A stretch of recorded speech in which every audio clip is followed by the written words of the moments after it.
नहीं छोड़ा उन्होंने घर में। हमारे तो बर्तन भी ले गए सब। हमारे यहाँ तक कपड़े भी नहीं छोड़े, सब कुछ ले गए। हमारे तो बिछावन तक छीन के ले गए। कैसे खाएंगे, किससे जिएंगे, सब बच्चे सब ले गए। चुप हो जा मेरे बच्चे, चुप हो जा, चुप हो जा मेरे बच्चे, चुप हो जा, चुप हो जा, चुप हो जा मेरे बच्चे, चुप हो जा, चुप हो जा। क्या हुआ माई? चुप हो जा। चुप हो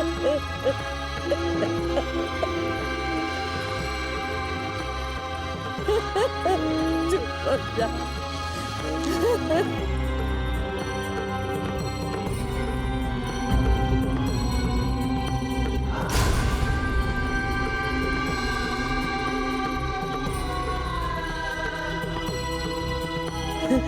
सुबह सुबह मेरे बच्चे रोटी खा रहे थे, उनकी थाली से मुगल आए और रोटी छीन के गए। कोठार में जो अनाज भरा हुआ था वो भी लूट के गए। घर में एक दाना भी नहीं रखा है। क्या खिलाऊंगी मैं अपने बच्चों को?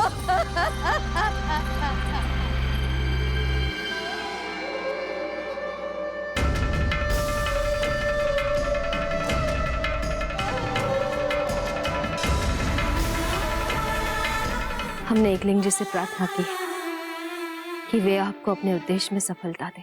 धन्यवाद जयवंताबाई जी। वैसे कुंवर प्रताप कैसे? राणा जी, कुंवर प्रताप ठीक है राणा जी। अब आपको भेलसीमा में जाने के लिए और विलंब नहीं करना चाहिए।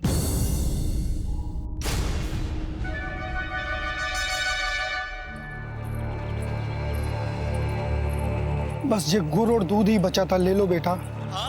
बाकी तुम ढूंढ के देख लो, क्या पता कहीं किसी के पास कुछ चावल मिल जाए तुम्हें।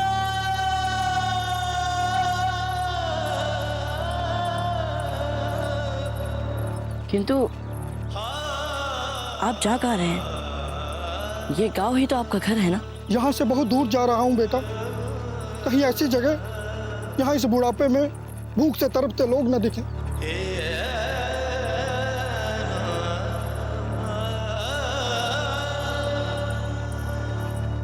सुना था जब कोई आस न रहे तब भगवान गरीबों की सहायता करने के लिए किसी न किसी को तो भेज ही देता है अपना दूध बना के। लगता है सब सुनी सुनाई बातें, सब झूठ है ये।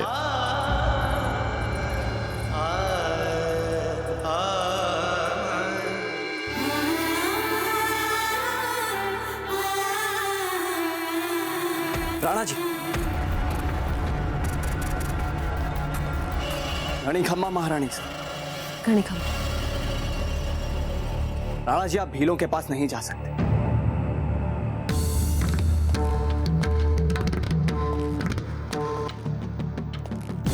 क्या बात है रावत जी?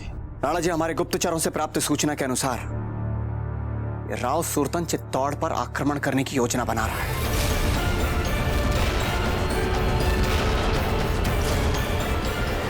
राव सुरतन?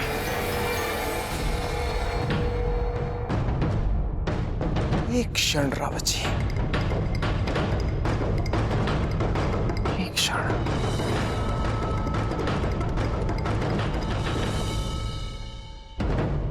यदि राव सुरतन चित्तौड़ पर आक्रमण करके हमें आश्चर्यचकित करने की योजना बना रहा होता तो यह समाचार आप तक कभी नहीं पहुंच पाता रावत जी। परंतु यह समाचार आप तक पहुंचा। इसका अर्थ यह हुआ कि राव सुरतन चाहता है कि हम तक यह बात पहुंचे कि वो हम पर आक्रमण करना चाहता है। पर क्यों? राणा जी, ये बैरम खान की कुटिल चाल दिखती है, क्योंकि ये बैरम खान भली भांति जानता है कि आप उन भीलों को अपने साथ करने के लिए उनसे मिलने जाने वाले, और ऐसी परिस्थिति में उसने राव सुरतन को हम पर आक्रमण करने का आदेश दिया दिखता है, ताकि हमारा ध्यान और प्रयास भटक जाए, हम उन भीलों से ना मिल सकें और चित्तौड़ की सुरक्षा व्यवस्था में व्यस्त हो जाएं। और इसी समय ये कुटिल बैरम खान हमसे पहले भीलों को अपने साथ मिलाकर मुगल सेना को राजपुताने में प्रवेश दिलाने के लिए जंगल से सुरक्षित मार्ग की व्यवस्था कर सके। हम ऐसा नहीं होने देंगे रावत जी।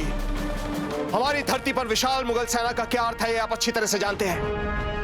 हमारा सफाया मुगल सेना हमें सदा सदा के लिए मिटा देगी रावची। राणा जी, हमारे पास इसके अतिरिक्त और कोई विकल्प भी नहीं है, क्योंकि इस समय आप इस राजमहल को छोड़कर वहां जंगल में उन भीलों से मिलने नहीं जा सकते।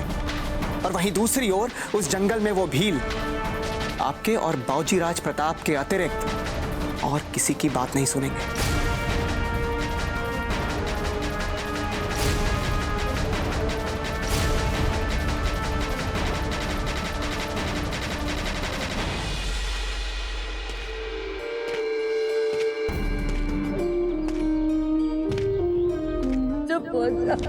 चुप हो जा मेरे बच्चे, चुप हो जा। यहाँ से बहुत दूर जा रहा हूँ बेटा, कहीं ऐसी जगह जहाँ इस बुढ़ापे में भूख से तड़पते लोग न दिखे। हे गिरधर गोपाल, हमारे निर्णय की लाज रखना।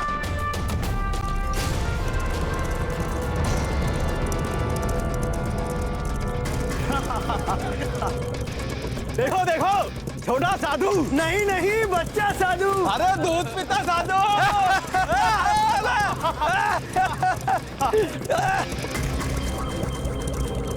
अरे सुनो सुनो, उस छोटे साधु ने हमें भिक्षा तो दी नहीं। अरे चलो पकड़ते हैं उसे। चलो चलो चलो चलो।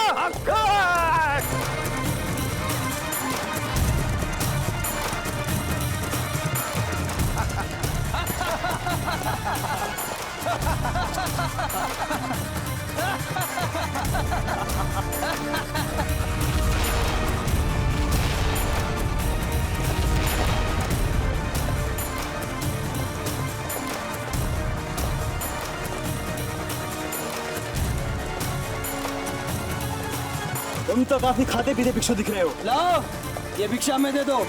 नहीं, हम नहीं दे सकते। ये भिक्षा हमारे लिए नहीं है, ये भिक्षा श्री कृष्ण के भोग के लिए है। हम नहीं दे सकते। अरे तो हमें कौन भोग चढ़ाएगा? दे तेरा कटोरा। नहीं, हमने कहा हम नहीं देंगे, हम नहीं देंगे। नहीं देगा तो छीन लेंगे। नहीं। अम्बक, फकीर होके जुबान लड़ाता है। चुपचाप दे दे, नहीं तो तेरी टांगे तोड़ दूंगा। नहीं, आप और कुछ मांग लीजिए, किंतु हम ये नहीं दे सकते। ला, दे कटोरा। नहीं देंगे। कटोरा दे। हम नहीं देंगे। हमने कहा कटोरा दे। नहीं देंगे हम। नहीं। कटोरा दे। देखो, तुम लोग ये ठीक नहीं कर रहे हो। सेना की भी एक मर्यादा होती है। तुम लोग तो सैनिक कहलाने योग्य भी नहीं हो। लुटेरे हो तुम सब, लुटेरे, लुटेरे हो तुम लोग। फकीर होके इतनी बड़ी बड़ी बातें। जेले।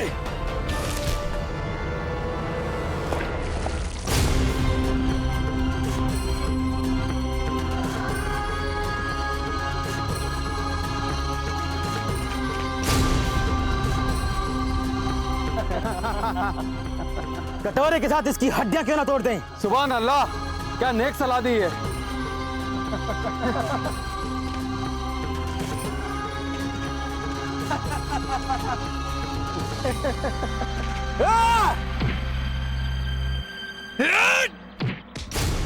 ए, खबीस का बच्चा, जानता नहीं हम कौन है?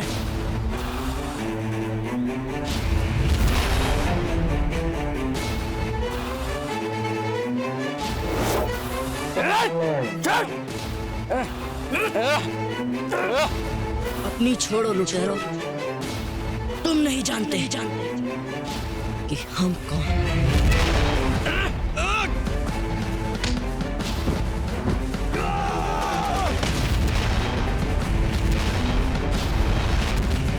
कौन है बे तू?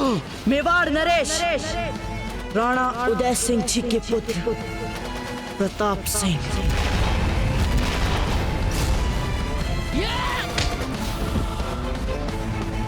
फिर तो यह बैरम खान साहब का जानी दुश्मन हुआ। सही पहचाना।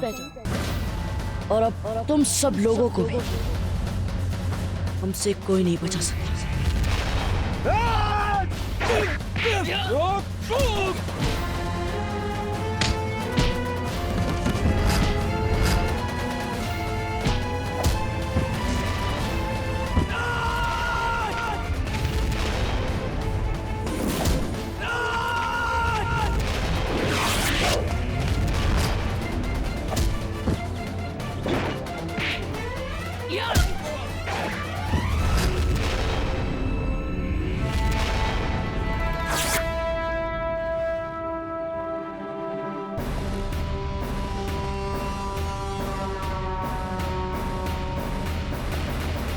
समय निकलता जा रहा है राणा जी।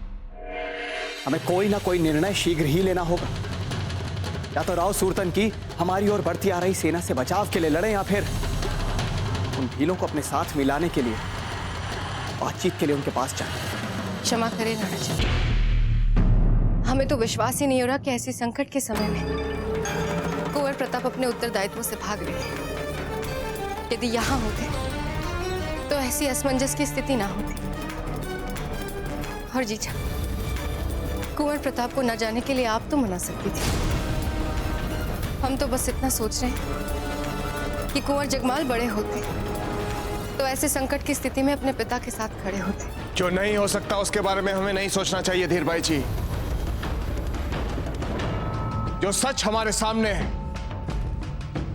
हमें उसे देखकर निर्णय लेना होगा, और हम चाहे जो भी निर्णय लें, रावत जी हमें बुरी से बुरी परिणति के लिए तैयार रहना होगा। ये हुक्म।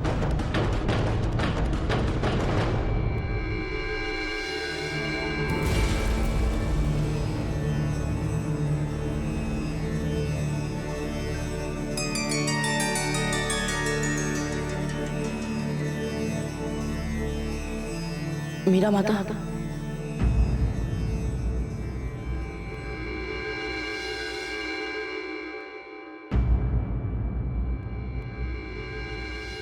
क्षमा कीजिए मीरा माता, हम गिरधर गोपाल जी के लिए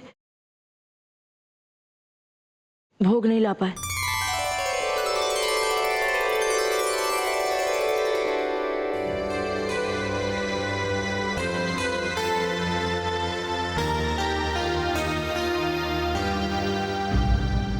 ये क्या, आप गए एक भिक्षुक की भांति भिक्षा मांगने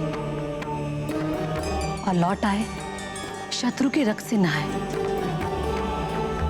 एक सच्चे राजपूत की भांति। क्या हुआ प्रताप, बताइए हमें। माता, जब हम वहां गांव पहुंचे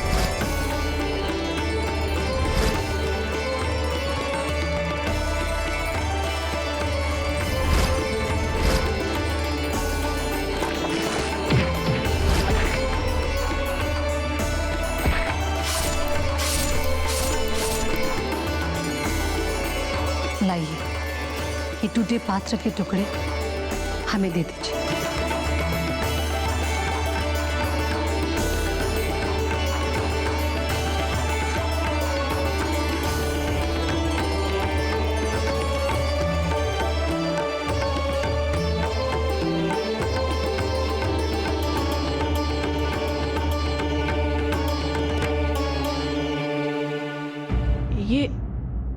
ये आप क्या कर रही है मीरा माता? हमारे गिरधर गोपाल आपके द्वारा लाए भोग स्वीकार कर रहे हैं। किंतु हम क्या लाए हैं? आप देखना चाहेंगे अपनी आंखों से?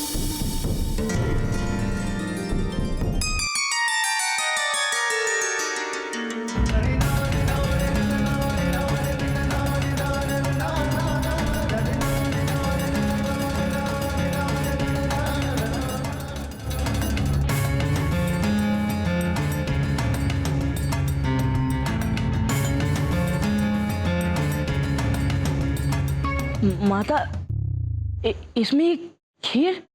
प्रताप, भगवान भोग नहीं चाहते, भगवान हमारी सच्ची श्रद्धा को चाहते हैं। और लगता है प्रभु ने आपकी सच्ची श्रद्धा भी देखी है और आपको आशीर्वाद भी दिया है। ये लो प्रसाद। नहीं मीरा माता, हम तो रक्त में स्नान कर चुके हैं और ऐसे में हम भगवान का प्रसाद कैसे ले सकते हैं? पहले हम स्नान करके प्रसाद लेने के योग्य तो हो जाए।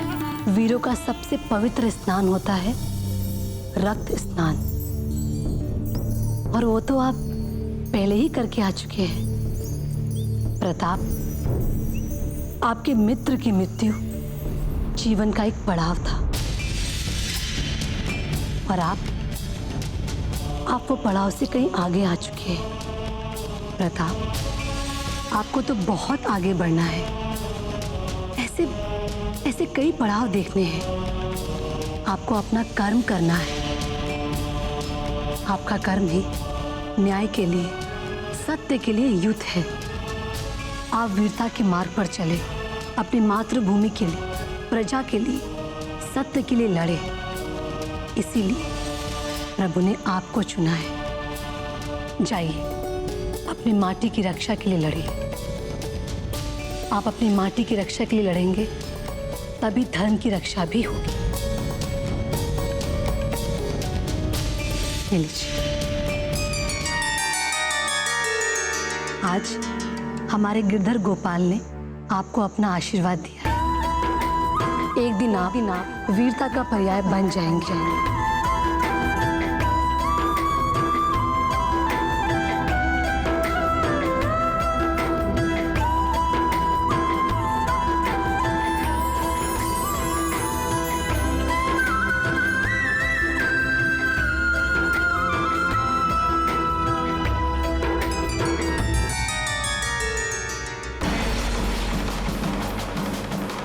हमने निर्णय ले लिया रावत जी। हम भीलों के पास जाएंगे। तो राणा जी, आपके होने से हमारी सेना का मनोबल बढ़ा रहता है। हमें आपका नेतृत्व चाहिए राणा जी। और फिर आप जैसा कुशल युद्ध संचालन अन्य कौन कर सकता है? वो सब तो ठीक है रावत जी। हम बूंदी के विरुद्ध मेवाड़ का बलिदान कर सकते हैं, तो इन मुगलों को समस्त राजपूताना नहीं लेने देंगे। नहीं राजीराज,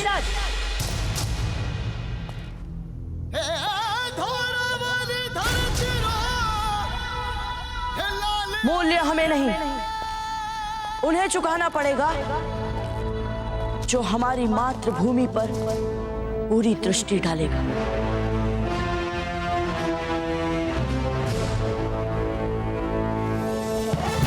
क्षमा गणी दाजीराज।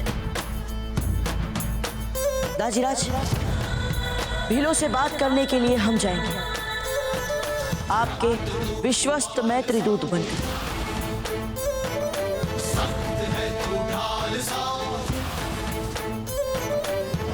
बाऊजीराज प्रताप की, बाऊजीराज प्रताप की, बाऊजीराज प्रताप की, बाऊजीराज प्रताप की, बाऊजीराज प्रताप की, मेवाड़नाथ उदय सिंह जी की, मेवाड़नाथ उदय सिंह जी की। अब तक तो हमने हर गांव को दिल खोल के लूटा है, जंग के लिए काफी रसद हासिल कर ली। बस आखिरी टुकड़ी अपनी लूट का माल लेकर आ जाए तो फिर हमारे पास इस जंगल को पार करने के लिए अच्छी खासी रसद हो जाएगी। और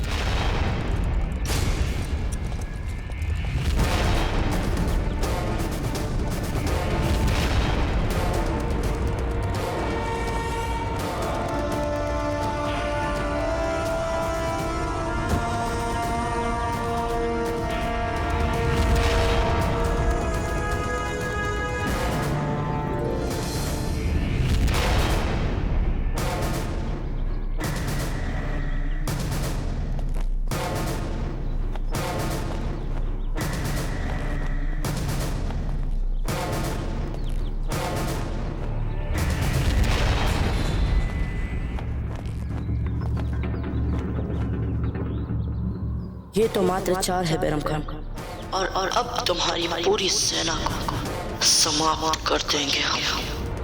प्रताप सिंह।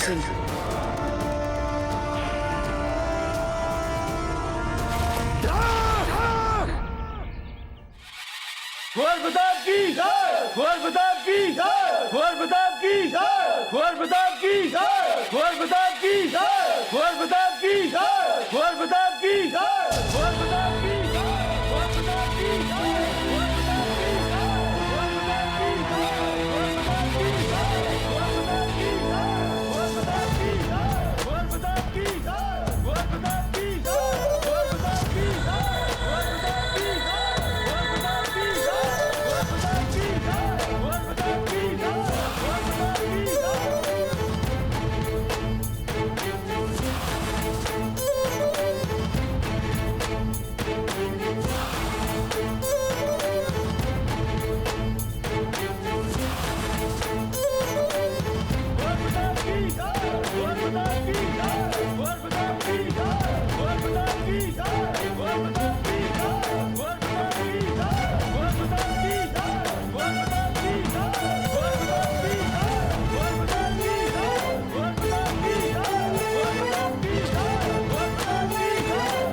कुंवर प्रताप, आज आपको आधिकारिक रूप से विश्व की सबसे जुझारू और निर्भीक सेना में सेना नायक के पद पर सम्मिलित किया जाता है। ये किसी भी मेवाड़ी के लिए सर्वोच्च सम्मान का क्षण होता है। कुंवर प्रताप की जय, कुंवर प्रताप की जय, कुंवर प्रताप की जय, कुंवर प्रताप की जय, कुंवर प्रताप की जय, कुंवर प्रताप की जय, कुंवर प्रताप की जय, कुंवर प्रताप की जय।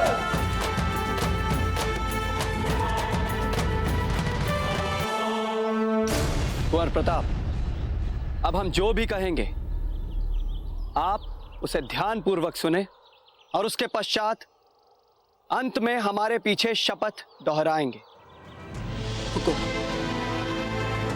हम मेवाड़ी सैनिक सदैव आशा और सत्य के दीप बने रहेंगे।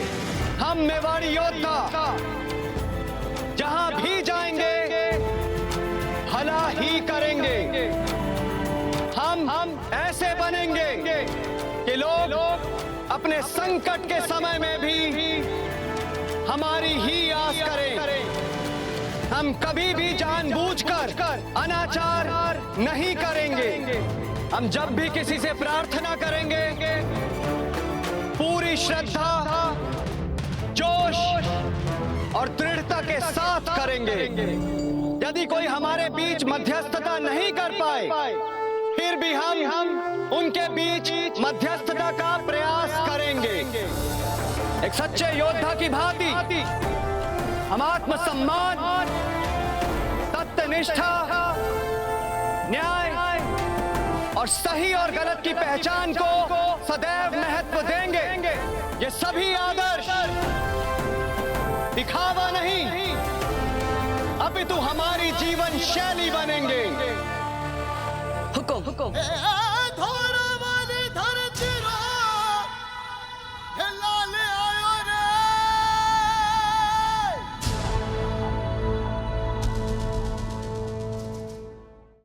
हम मेवाड़ी सैनिक सदैव आशा और सत्य के दीप बने रहेंगे। हम मेवाड़ी योद्धा जहां भी जाएंगे भला ही करेंगे। हम ऐसे बनेंगे कि लोग अपने संकट के समय में भी हमारी ही आस करें। एक सच्चे योद्धा की भांति हम आत्मसम्मान, सत्यनिष्ठा, न्याय और सही और गलत की पहचान को सदैव महत्व देंगे। ये सभी आदर्श दिखावा नहीं अपितु हमारी जीवन शैली बनेंगे। हुकुम।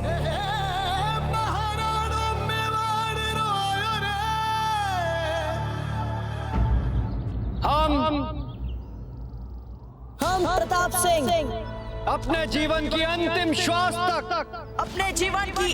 श्वास तक इन सभी मूल्यों और आदर्शों का पूर्णतः निर्वहन करेंगे। कुंवर प्रताप की जय, कुंवर प्रताप की जय, कुंवर प्रताप की जय।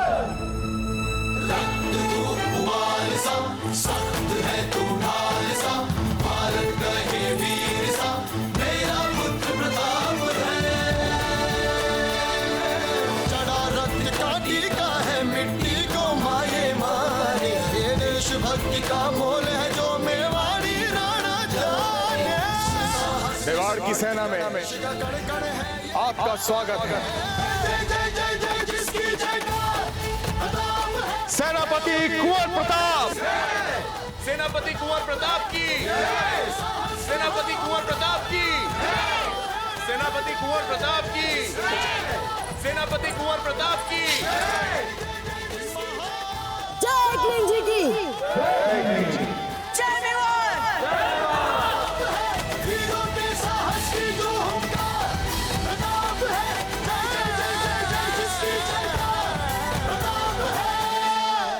फेंक दो इन चारों की लाशें उस जंगल में, फेंक दो। करने दो वहां, जाने दो चील कबूओं के धोखो। फेंको।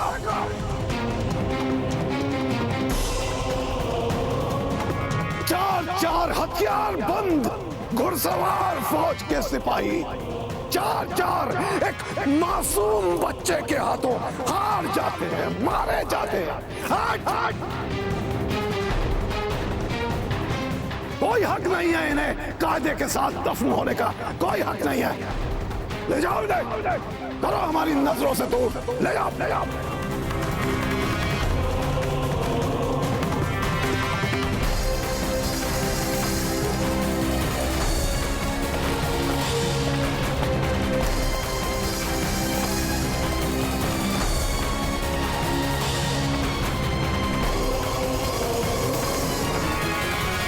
हुजूर आला का इकबाल बुलंद हो। हुजूर, आपकी दुआ से हमने अपने साथ एक ऐसे शख्स को मिला लिया है जो हमें भीलों के करीब बहुत जल्द पहुंचा देगा। कौन है? हुजूर, उसका नाम नत्था है। हमें किसी का नाम जानने में दिलचस्पी नहीं है। हुजूर, हमने ये उड़ती उड़ती खबर सुनी है, ये जो नत्था है ये भीलों के सरदार राणा खेता के बहुत करीब है।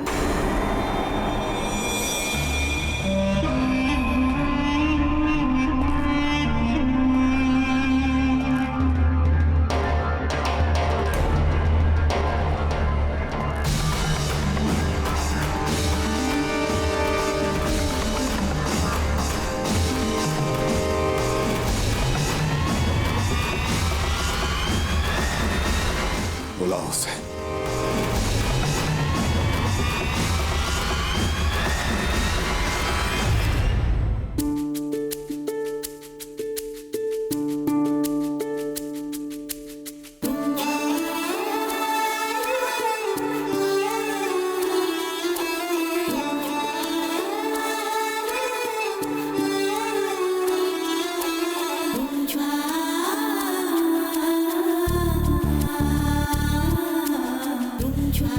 हमारे पूर्वजों की ये तलवार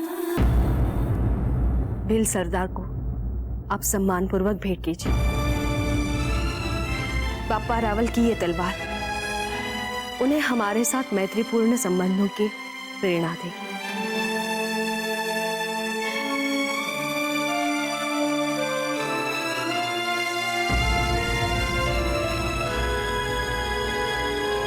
अपना ध्यान रखिए।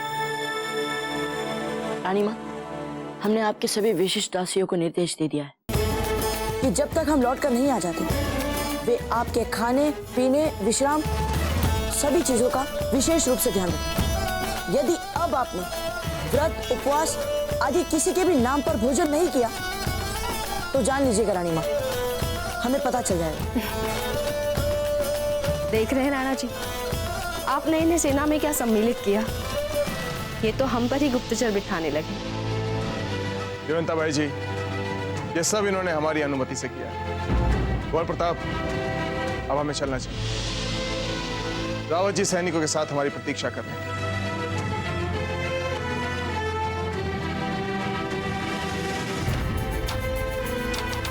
चलते हैं मंजली माँ, चलते हैं छोटी माँ।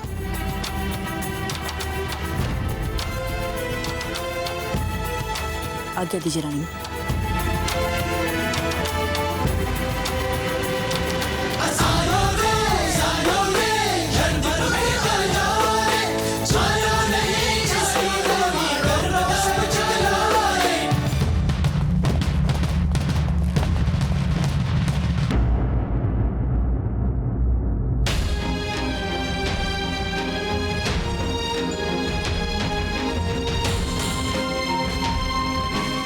ये लीजिए जयवंता भाई जी, संदेश, किंतु ये आप हमारे जाने के बाद पढ़िएगा। चलते हैं।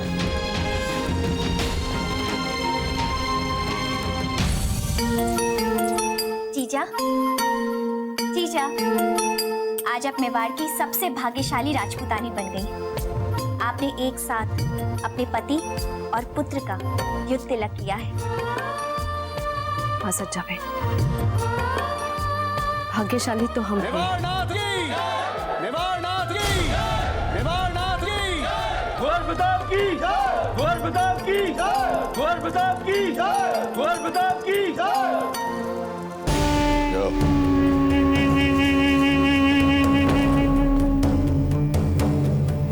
नत्था जी,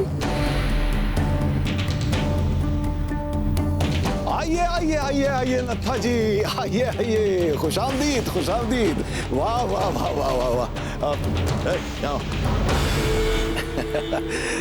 नत्था जी, आपने यहाँ आने की जो जहमत की है उसके एवज में हम आपको एक छोटा सा नजराना पेश करना चाहते हैं। कबूल फरमाइए।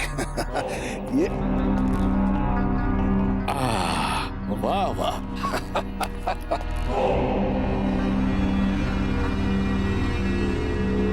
हम भील हैं बहराम खान जी, हमें इतनी सरलता से कोई नहीं खरीद सकता। अरे कमाल है, आसानी से कहा नत्था जी, आसानी से कहा।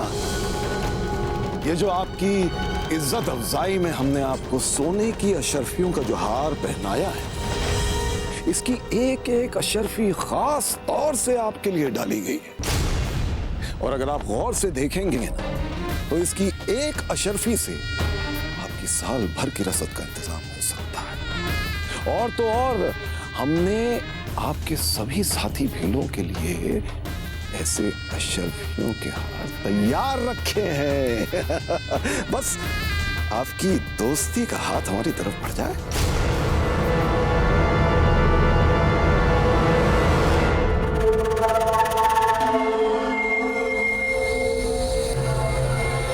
ठीक है बहराम खान जी, मैं आपको अपने सरदार से मिलवा देता हूँ, लेकिन आप जो चाहते हैं वो सरदार देगा ही।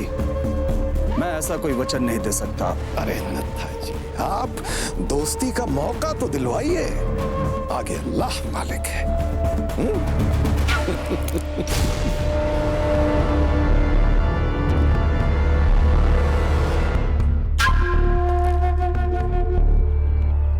वाह रावत जी वाह, अति उत्तम योजना बनाई है आपने। इससे पहले कि बूंदी सेना को पता चले, हम उन्हें घेर कर उन पर आक्रमण कर सकते हैं। बहुत अच्छे, इससे इस युद्ध में हमारी स्थिति उनसे अच्छी रहेगी। किंतु राणा जी, हमारी इस योजना में एक समस्या है। कैसी समस्या रावत जी? फौजीराज, समस्या ये है कि इस योजना के अनुसार बूंदी को चारों ओर से घेरने के लिए पर्याप्त सैन्य बल नहीं है हमारे पास, क्योंकि हमारा आधा सैन्य बल आपके साथ भीलों की ओर चला जाएगा। तो ठीक है रावत जी, हम कोई दूसरी योजना बनाते हैं। दूसरी योजना क्यों दाजीराज? ये योजना ठीक तो है। किंतु बाबूजीराज, अपेक्षित संख्या में सैनिकों की नियुक्ति करना, फिर उन सभी सैनिकों को युद्ध के लिए प्रशिक्षित करना, इस सभी प्रक्रिया में बहुत समय निकल जाएगा। इसकी आवश्यकता ही कहाँ है रावत जी? आप कहना क्या चाहते हैं कुंवर प्रताप? हम ठीक कह रहे हैं दाजीराज, भीलों के पास जाने के लिए हमें सैनिकों की आवश्यकता नहीं है।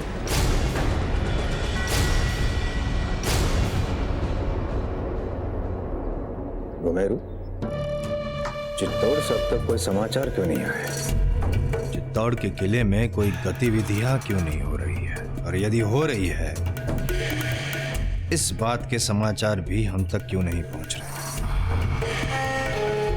हमारे सामान्य ज्ञान अनुसार अब तक तो चित्तौड़ दुर्ग के चारों ओर सैनिकों को तैनात हो जाना चाहिए था। बात क्या है घुमेरू? चिंता मत कीजिए हुकुम, अभी हमारे गुप्तचर चित्तौड़ की पूरी युद्ध योजना का समाचार लाकर हमें दे देंगे।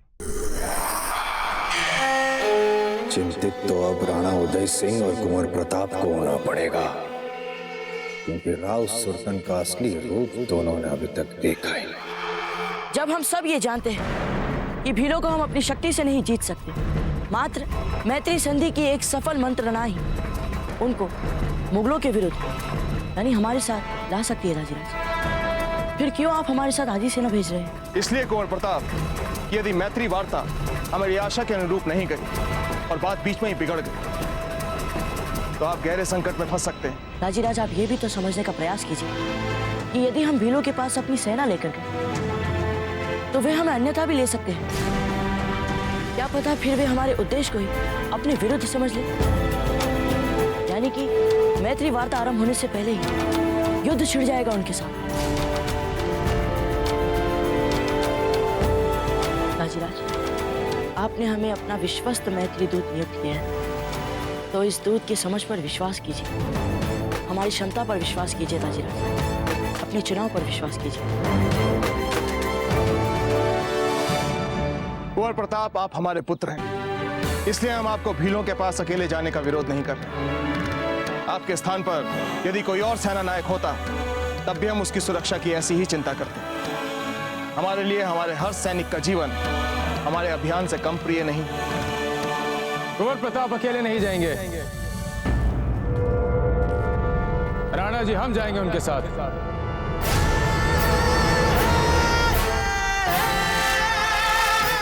गुरु, हम आगे नहीं राणा जी। जय एकलिंग जी। आइए आचार्य जी।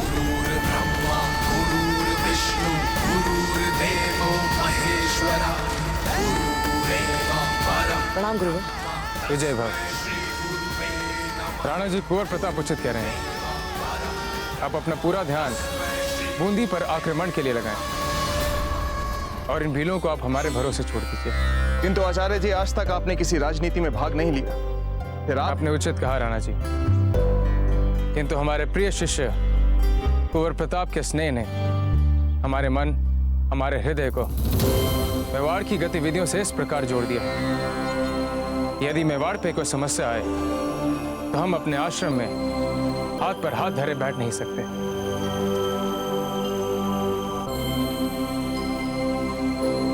ठीक है आचार्य जी, जैसा आप गुरु शिष्य उचित समझे,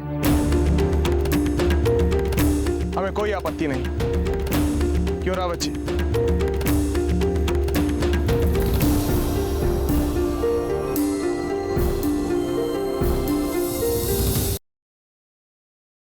तुरंत कक्ष खाली कर दो।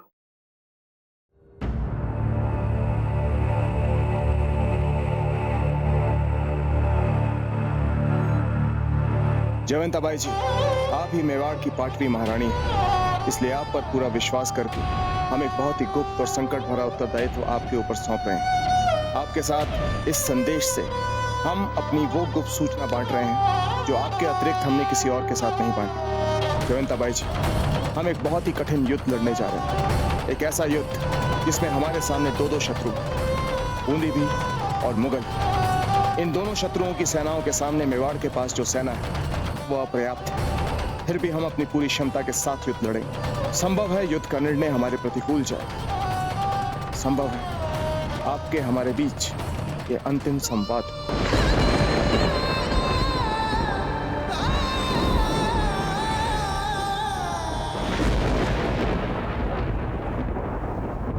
हम चाहते हैं कि आप अपने साथ सभी रानियों को साधारण वेशभूषा में अपनी राजकीय पहचान छिपाते हुए जितना शीघ्र हो सके राजमहल से निकल जाए। जिस समय आप हमारा एक पत्र पढ़ रही होंगी, एक गाड़ी हमारे महल की गुप्त सुरंग के मुहाने मेवाड़ के राजकोष के साथ आपको तैयार खड़ी मिलेगी, जिसके साथ हमारे कुछ चुने हुए विश्वस्त सैनिक होंगे जो आपको बिजोलिया ले जाएंगे। इस समय वही आप सबके लिए सुरक्षित स्थान रहेगा। आपको तो पता ही, बिजोलिया में राव ममरख हैं जो मेवाड़ के सामंत हैं। जब तक मेवाड़ का बूंदी और मुगलों के साथ तनाव समाप्त नहीं हो जाता, हमारी सभी रानियां आपके साथ बिजोलिया में ही रहेंगी। हमारा निवेदन है कि इस संकट काल में आप सब जितना हो सके छिपकर ऐसे रहें कि किसी को आपके वहां होने का आभास ना हो। राणा उदय सिंह।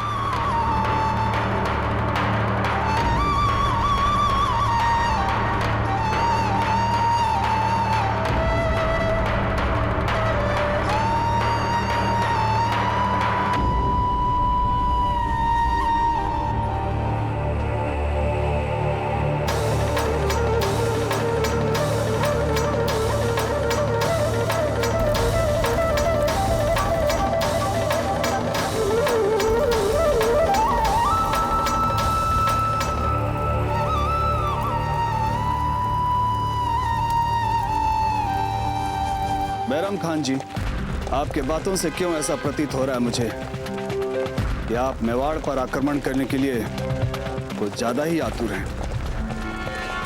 कारण पूछ सकता हूं?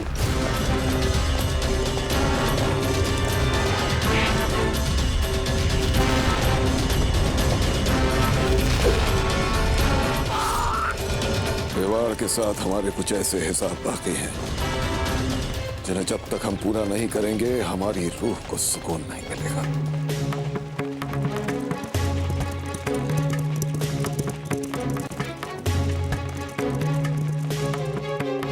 सुंदरियों, जब हम यहाँ पे नहीं रहेंगे आपको कैसा लगेगा? बिल्कुल अच्छा नहीं लगा। हमें भी अच्छा नहीं लग रहा है क्योंकि हम युद्ध में जा रहे हैं। पता नहीं युद्ध से हम लौट कर वापस आएंगे भी या नहीं।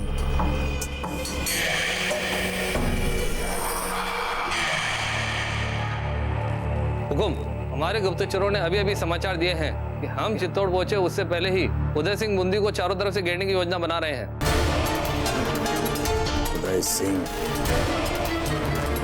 उदय सिंह यदि ये सपना देखना चाहते हैं तो उन्हें देखने दीजिए। अब तुरंत हमारी सेना को तैयार कीजिए और इससे पूर्व कि उदय सिंह हम पर आक्रमण करे, हम चित्तौड़ पर आक्रमण करेंगे। हम अपना महल छोड़कर कहीं नहीं जाएंगे जीजा। हमें पहला ऐसा किसी ने नहीं कहा। हम भी रानी है मेवाड़ की। अजीत भाई जी, युद्ध का समय चल रहा है और ऐसी आपात स्थिति में हमें अपने से पद में ज्येष्ठ और वरिष्ठ का आदेश बिना विवाद मानना चाहिए। और वैसे भी जीजा मेवाड़ की 5वीं महारानी है, उनका आदेश तो महल में सबको मानना पड़ेगा।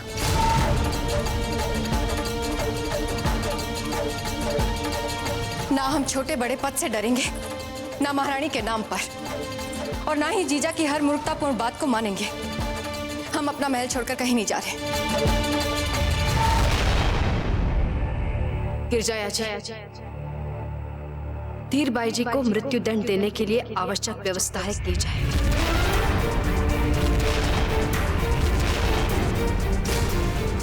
क्या कहा आपने? सुना सज्जा जीजा, क्या कहा इन्होंने? आप ऐसा नहीं कर सकती हैं जीजा।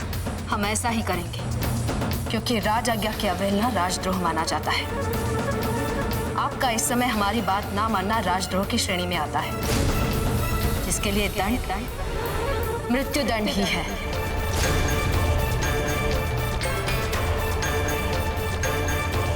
ठीक है जीजा, चलते हैं।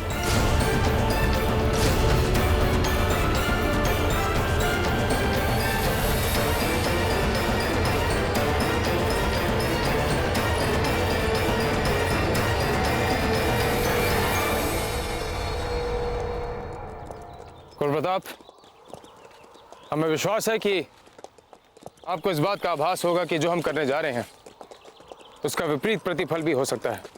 हम जानते हैं गुरुवर, फिर भी हमें ये संतोष तो रहेगा कृष्णा की मृत्यु का बदला लेने के लिए हम जो कुछ कर सकते थे हमने अपनी ओर से पूरा प्रयास किया।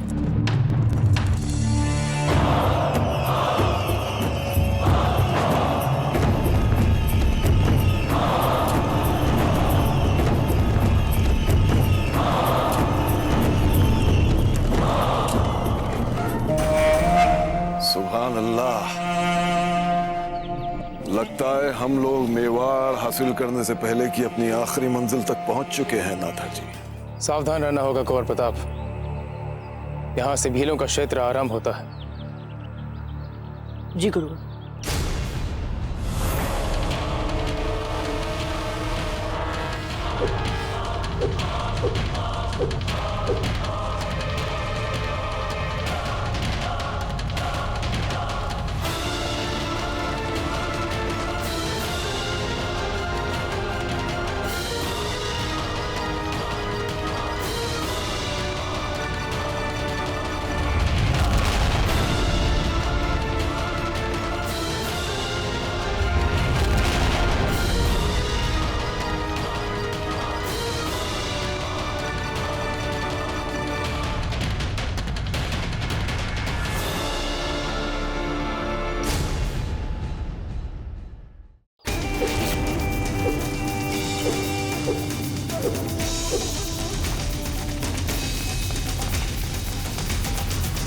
बैराम खान जी, अब यहाँ से आगे आपकी टुकड़ी को चलने की अनुमति नहीं है। यदि आप चाहें तो अपने टुकड़ी से सिर्फ एक व्यक्ति को अपने साथ ले जा सकते हैं। चलिए।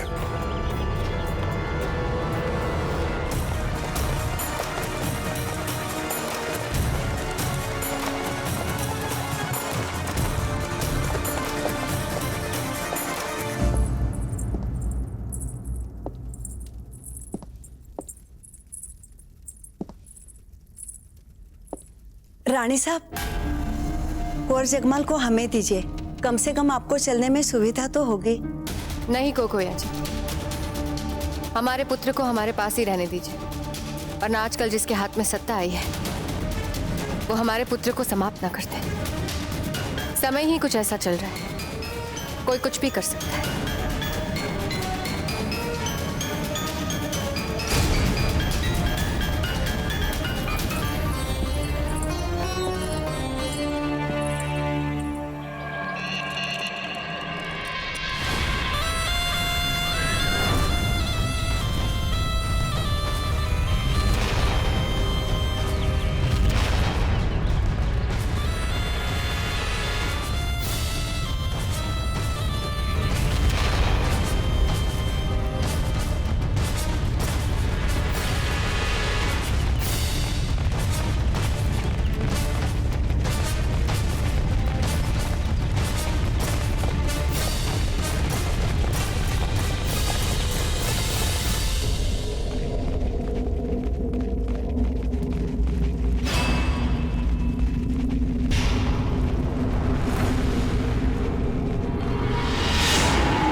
बैरम खान,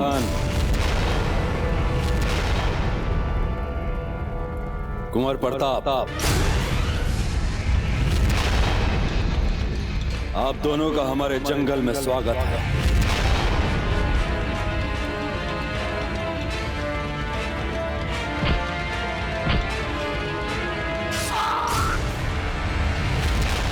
बागियों के लिए क्या सजा होती है सूरतन सिंह जी? मृत्यु दंड। हमें क्षमा कर दीजिए पुत्र। ये तो मात्र चाल है बैरम खान, अब तुम्हारी पूरी सेना को समाप्त कर देंगे हम। तुम्हारी बहन को तो हमने तुमसे छीन लिया और अब तुम्हारी माँ को तुमसे छीनने आ रहे हैं हम।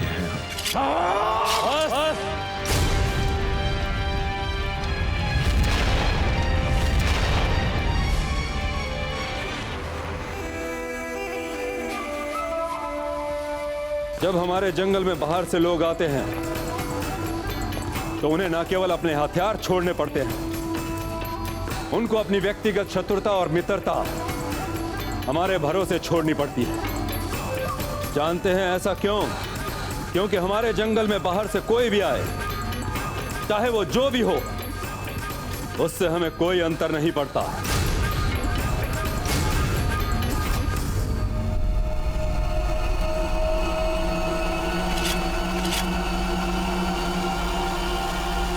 इससे पहले कि हम काम की बात में लग जाएं, हम आपका स्वागत सत्कार करना चाहते हैं। हम भील भी अपने अतिथि का सम्मान करना जानते हैं।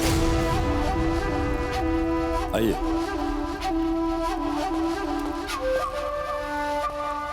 कुंवर प्रताप, आप भी अपना स्थान ग्रहण कीजिए।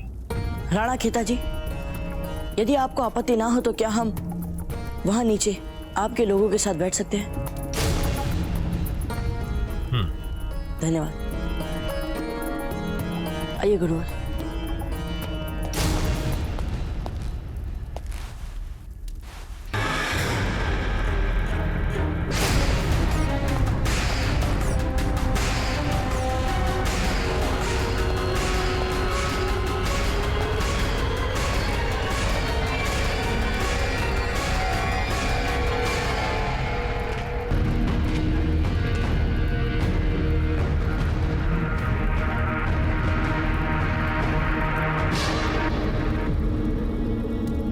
ये किस चीज से बनी है? ऐसी रोटी तो हमने कभी खाई नहीं है। माफ कीजिएगा राणा खेता, हम ये रोटी नहीं खा सकेंगे।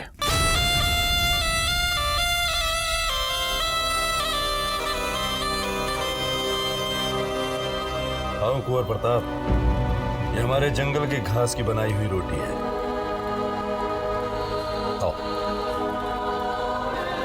नहीं तो कुंवर प्रताप को तो ये बहुत पसंद है। अनेकों बार इन्होंने गुरुकुल में विशेष रूप से रोटी अपने लिए बनवाई है ना प्रताप? हाँ।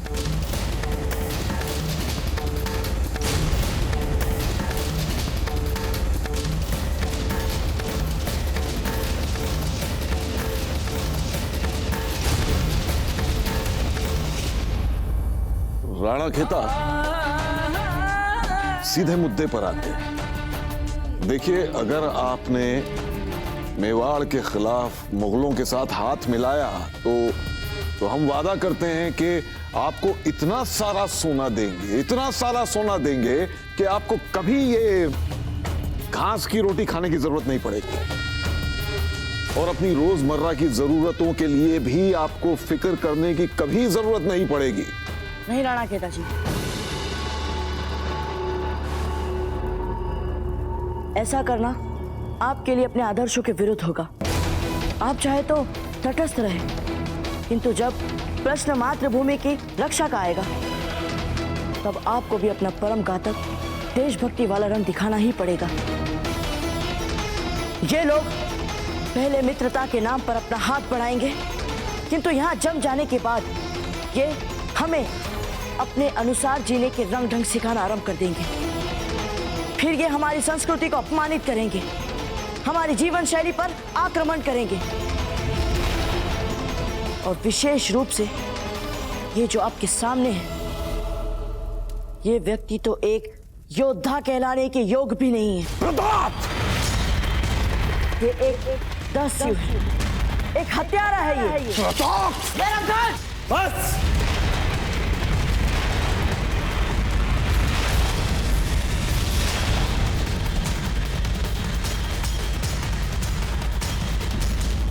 अब अगर तुम दोनों में से किसी ने एक कदम भी आगे बढ़ाया तो टांगे काट दूंगा तुम्हारी।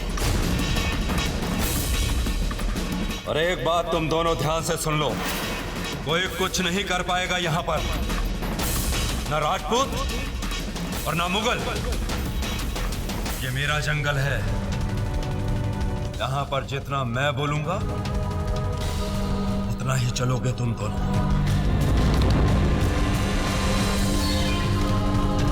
अपनी अपनी तलवारें अपनी मयान में डालो, डालो, डालो।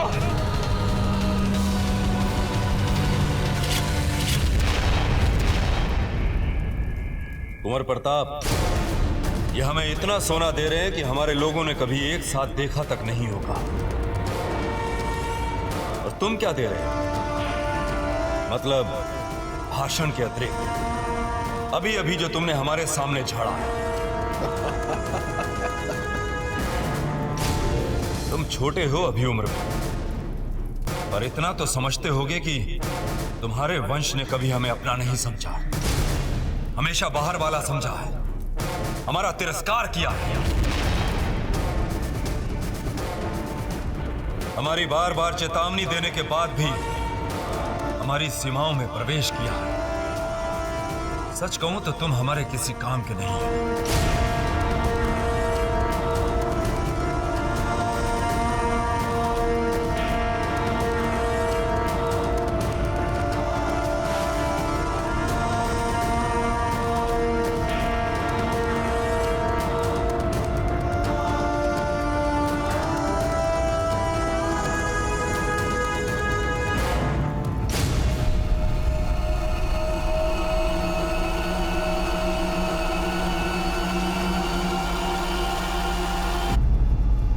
राणा खेता जी, आप इस तलवार को भली भांति पहचानते होंगे, नहीं?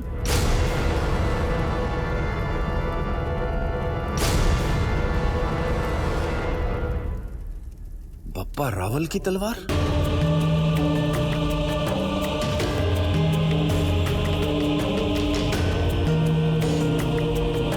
जी हाँ, ये हमारे पूर्वज बापा रावल जी की ही तलवार है, जिन्होंने आपके पूर्वजों के साथ कंधे से कंधे मिलाकर आपके पूर्वजों ने अरबियों को खदेड़ने के लिए युद्ध किया था। ये उन्हीं की तलवार है। राणा खेता जी, आपको उन्हीं बापा रावल जी की सौगंध आप इन मुगलों से हाथ मत मिलाइए।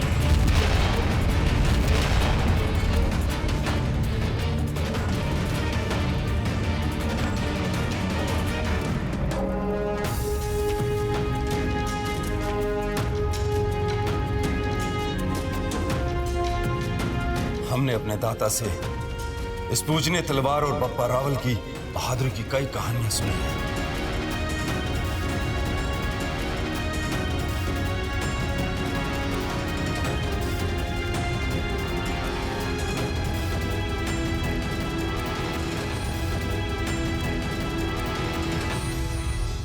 ये क्या कर रहे हैं आप राणा खेता? इस लड़के की फिजूल बातों में आकर आप हमारे इतने सारे सोने के आगे इसे अहमियत दे रहे हैं, इस सड़ी गली तलवार को। बैरम खान,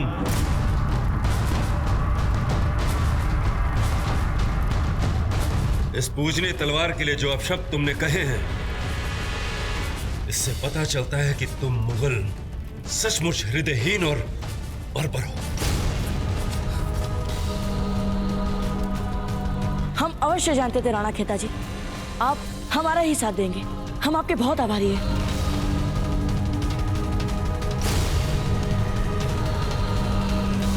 नहीं प्रताप, हम तुम्हारी सेना में सम्मिलित नहीं हो सकते।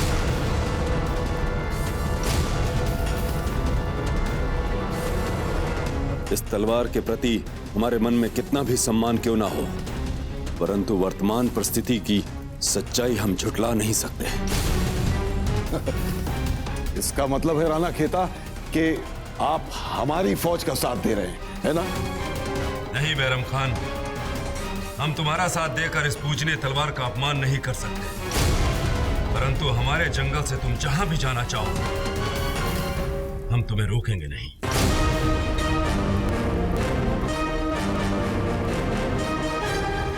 कुंवर प्रताप, मैं तुम्हारे लिए इतना तो अवश्य ही कर सकता हूं कि मैं बैरम खान का साथ ना दूं, परंतु इससे अधिक उपेक्षा मुझसे मत रखना, क्योंकि तुम्हारा युद्ध है, तुम्हारी लड़ाई है, हमारी नहीं। और यदि मेवाड़ को अपनी स्वतंत्रता से इतना ही प्रेम है, तो अपनी स्वतंत्रता को बचाने के लिए मेवाड़ को रास्ता स्वयं ढूंढना होगा।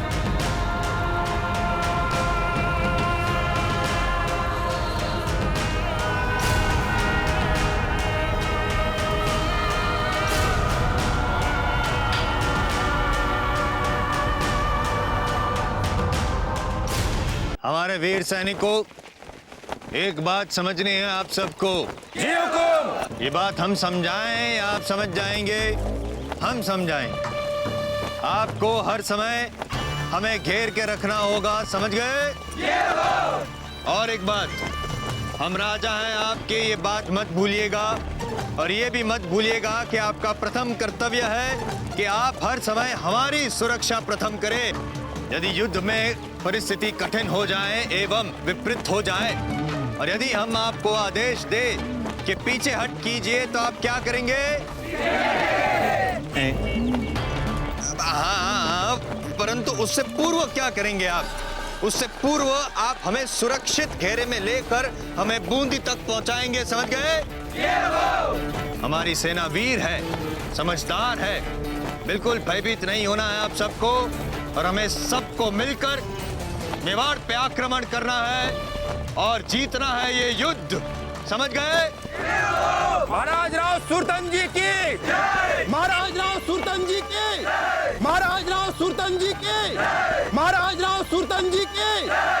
राणा जी, हमें ऐसा लगता है कि राव सुरतन की सेना में इन मुगल सैनिकों की टुकड़ी भी अवश्य होगी। तो फिर उनको भी हमारे जुझारू सैनिकों की तलवारों से कटने के लिए तैयार रहना होगा रावत जी। जी राणा जी।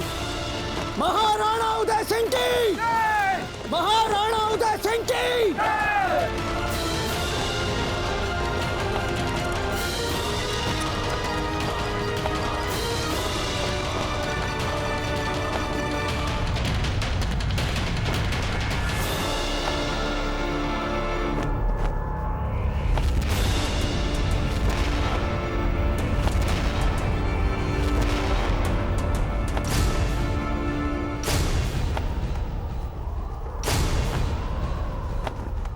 यलगार हो।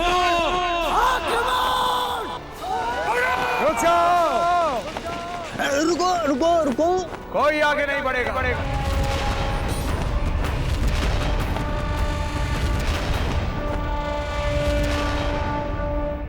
यूसुफ जी, ये उदय सिंह जी रुक क्यों गए होंगे?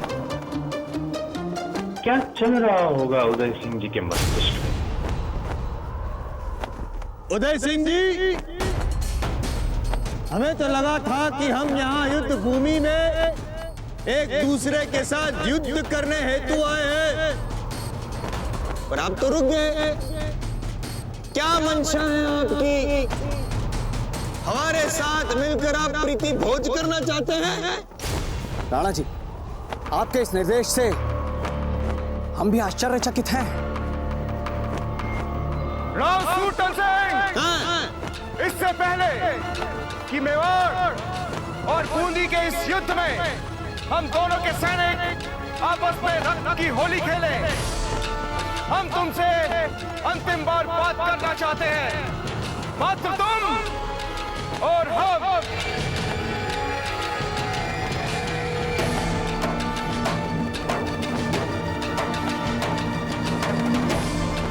उत्तर दीजिए।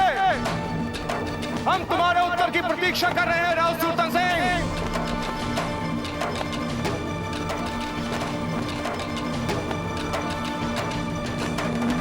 बातचीत, वो भी युद्ध भूमि के बीच में अकेले? क्या पता सबके सामने हमें उठा के पटक दिया तो? हम नहीं जाएंगे। बूंदी के साथ इस युद्ध से पहले हम अंतिम बार कूटनैतिक प्रयास करना चाहते हैं रावत जी। मुगलों की बातों में आकर बूंदी और मेवाड़ के बीच ये युद्ध राजपुताने के लिए शुभ नहीं है। किंतु राणा जी, ये राव सूरतन इस योग्य नहीं है कि इसे समझाया जाए। देशद्रोही है ये। राणा जी, एक और आप इस समस्त राजपुताने को एकत्रित करने के लिए प्रयासरत हैं, संघर्ष कर रहे हैं। और वहीं दूसरी ओर ये राव सूरतन, इसने अपनी समस्त सेना की कमान बैरम खान के विश्वस्त मुगल सेनापति यूसुफ खान के हाथ में दे रखी है।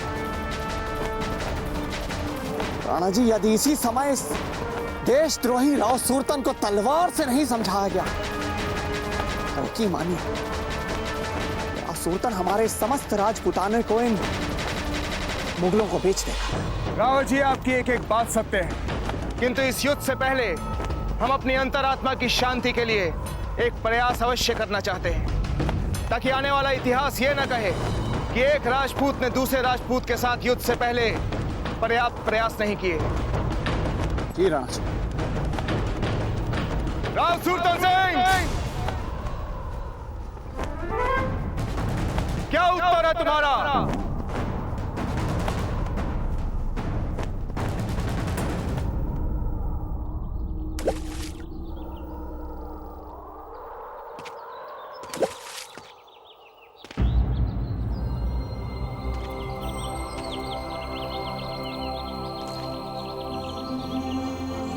यदि भीलों ने अपने जंगल में से मुगलों को निकलने दिया तो कुछ ही दिनों में पूरी की पूरी मुगल सेना चित्तौड़ के मुख्य द्वार पर होगी। उसके पश्चात चाहे हम जितना भी प्रयास क्यों ना कर लें, कुछ नहीं कर पाएंगे, क्योंकि 40 सहस्त्र सैनिकों से सुसज्जित मुगल सेना, उसके सामने हमारी मुट्ठी भर मेवाड़ी सेना कुछ नहीं कर पाएगी।